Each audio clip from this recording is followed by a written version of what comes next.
आप देख रहे हैं एनएमएफ न्यूज और मैं हूं आपके साथ शाफनी पटनायक। आमतौर पर इस बात पर डिबेट हो जाती है कि कौन सी सरकार बेहतर है, कि सरकार ने कितना काम किया।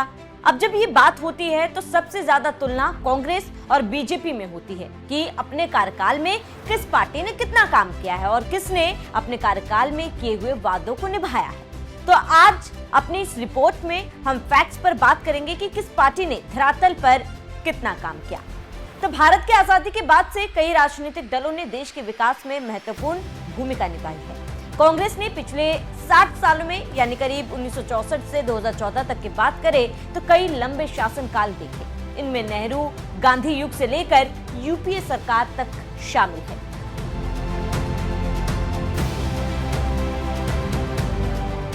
वहीं भारतीय जनता पार्टी के नेतृत्व वाली एनडीए सरकार ने पिछले 12 सालों में तेज आर्थिक सुधार, डिजिटलीकरण और वैश्विक स्थिति मजबूत करने पर अपना फोकस रखा है। तो आज हम ग्राफिक्स के जरिए बताते हैं कि किस क्षेत्र में किसने कितना काम किया है। फिर आप ही डिसाइड करिएगा कि किसने कितना ग्रोथ किया। सबसे पहले बात इंफ्रास्ट्रक्चर की। कांग्रेस में 11 किलोमीटर प्रतिदिन के रफ्तार से रोड बनाई गई। 35 किलोमीटर प्रतिदिन के रफ्तार से रोड बीजेपी सरकार में बनाई गई है। यानी कि बीजेपी ने इंफ्रास्ट्रक्चर को राष्ट्रीय प्राथमिकता बनाया, जहां निर्माण की गति और स्केल कांग्रेस से कई गुना अधिक है। भारतमाला प्रोजेक्ट से लेकर 50,000 किलोमीटर हाईवे बने। दैनिक निर्माण गति 10 किलोमीटर से बढ़कर 30 किलोमीटर प्रतिदिन के हिसाब से रोड बनाए गए। कांग्रेस ने गोल्डन क्वाड्रिलेटरल जैसी परियोजनाएं शुरू की, लेकिन कुल हाईवे विस्तार 1 लाख किलोमीटर तक सीमित रह गई। बीजेपी ने 12 सालों में कांग्रेस के 50 से ज्यादा सालों से अधिक गति से निर्माण किया और आधुनिक तकनीक से देरी कम की है। एम्स। अब कांग्रेस कार्यकाल में यानी कि करीब 60 सालों में कांग्रेस ने भारत को 7 एम्स दिए हैं, जबकि बीजेपी के कार्यकाल में 22 से 23 एम्स की घोषणा हुई, जिनमें से 15 एम्स बनकर तैयार हो चुके हैं और बाकियों का काम जारी है। मुख्य रूप से कांग्रेस के 60 साल में 7 बड़े एम्स का निर्माण और चालू करना शामिल है। बीजेपी की 12 सालों में 15 से ज्यादा एम्स की घोषणा और निर्माण हो चुके हैं और कुछ के काम अभी भी जारी है। यानी कि जो काम कांग्रेस ने 60 साल में नहीं किया, उसको बीजेपी ने बराबर कर दिया है। भारत में कुल 24 से 26 एम्स है, जिनमें से ज्यादातर हाल के वर्षों में बनाए गए हैं। Medical college.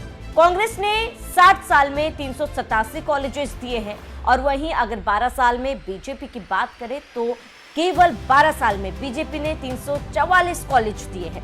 तो बीजेपी ने शिक्षा को स्किल ओरिएंटेड बनाया, जहां गुणवत्ता और पहुंच कांग्रेस से अधिक रहा। कांग्रेस ने आरटीई से पहुंच बढ़ाई और आईआईटीज, आईआईएम्स की नींव रखी, लेकिन बीजेपी ने 12 सालों में स्किल ट्रेनिंग को 10 गुना बढ़ाया और डिजिटल शिक्षा से गुणवत्ता सुधारी। कांग्रेस का फोकस प्राथमिक पहुंच पर था, जबकि बीजेपी ने रोजगार केंद्रित शिक्षा से बेरोजगारी कम की।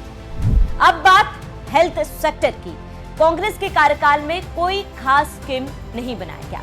वहीं बीजेपी के इन 12 सालों में आयुष्मान भारत सबसे बड़ा स्कीम, जिसमें करीब 55 करोड़ लोगों का मुफ्त इलाज हो रहा है। तो आयुष्मान भारत से 50 करोड़ लोगों को मुफ्त स्वास्थ्य बीमा, 1.59 लाख स्वास्थ्य केंद्र स्थापित किए गए, कोविड वैक्सीनेशन बनाई गई, 2 बिलियन डोज वितरित किए गए, वैक्सीन डिप्लोमेसी से 100 से ज्यादा देशों की मदद की गई। यानी कि आप समझ सकते हैं कि स्वास्थ्य क्षेत्र में भी बीजेपी का कितना बड़ा योगदान रहा है।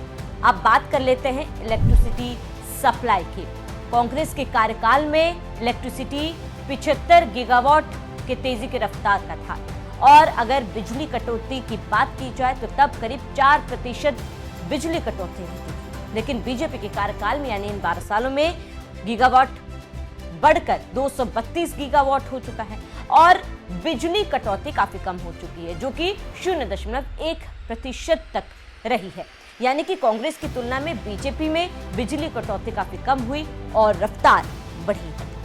अब पानी की बात कर लेते हैं, जहां कांग्रेस कार्यकाल में करीब 17% गांव ऐसे थे जहां तक पानी पहुंची, लेकिन अब बीजेपी के कार्यकाल में, बीजेपी सरकार में वो बढ़कर 65% हो चुके हैं। यानी कि 65% गांव में पानी पहुंच रही है। तो समय के साथ देश में पानी की समस्या से लोगों को निजात मिला है।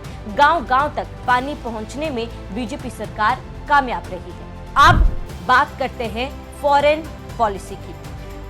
अगर कांग्रेस की बात की जाए, इतने सालों में कांग्रेस की फॉरेन पॉलिसी को लेकर कोई बहुत बड़ी उपलब्धि नहीं रही है, लेकिन फॉरेन पॉलिसी में बीजेपी का एक बड़ा योगदान रहा है, खासतौर पर प्रधानमंत्री नरेंद्र मोदी का।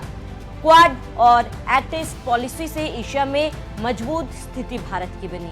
G20 होस्टिंग भारत में हुई, रक्षा सौदे बढ़े हैं, यूएन में स्थायी सदस्यता की दावेदारी मजबूत हुई है। यानी कि कांग्रेस ने NAM और 1971 युद्ध से स्थिति बनाई थी, लेकिन बीजेपी ने सक्रिय भागीदारी से वैश्विक छवि सुधारी, यानी कि 3 गुना अधिक अंतर्राष्ट्रीय समझौते भी कराए। तो कुल मिलाकर पिछले 12 सालों में बीजेपी सरकार ने भारत के विकास को नई ऊंचाइयों पर पहुंचाया है। जहां कांग्रेस के लंबे शासन की तुलना में गति दक्षता में स्पष्ट अंतर दिखता है। अर्थव्यवस्था से लेकर सामाजिक कल्याण तक, डिजिटल क्रांति और वैश्विक कूटनीति में बीजेपी का योगदान अभूतपूर्व रहा है, जिसने देश को आत्मनिर्भर और मजबूत बनाया। विशेष रूप से बीजेपी ने कई ऐतिहासिक फैसले लिए जो दशकों से लंबित थे और समाज में एक पॉजिटिव रिस्पॉन्स लेकर आए। उदाहरण के तौर पर ट्रिपल तलाक को अपराध घोषित करने वाला कानून, राम मंदिर का निर्माण, आर्टिकल 370 का रद्द जैसे फैसले। तो अब अगली बार कोई पूछे कि बीजेपी ने अब तक क्या किया, तो उन्हें 60 साल और 12 साल में ये अंतर आप जरूर बताइएगा। साथ ही आपको हमारी ये रिपोर्ट कैसे लगी, हमें कमेंट कर जरूर बताएं।